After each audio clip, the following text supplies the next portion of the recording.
This is a sprouter design I've been working on.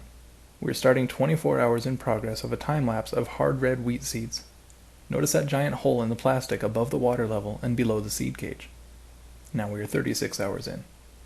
With the right amount of these holes, the air will sufficiently circulate itself while still trapping the humidity, which means no rinsing or opening or even touching the container. This is 48 hours in.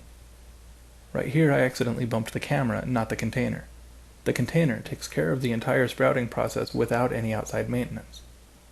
Now it has been 60 hours, or 2.5 days, and the wheat sprouts are full and edible. Another 12 hours and they would have become noticeably greener and sweet, but they're still good at this stage. You can either eat them straight like this, or put them in a sandwich, or salad, or even a stir-fry. If I had a better sprouting cage, picking them out would have been easier, but this is just proof of concept. After washing the seed cage and its container, they can both be reused to sprout a freshly germinated batch of seeds, such as this one. Since these high-quality containers could be arranged as a human superfood assembly line, what you have actually seen is an affordable solution to world hunger. So please, for the love of God, let's do something about it.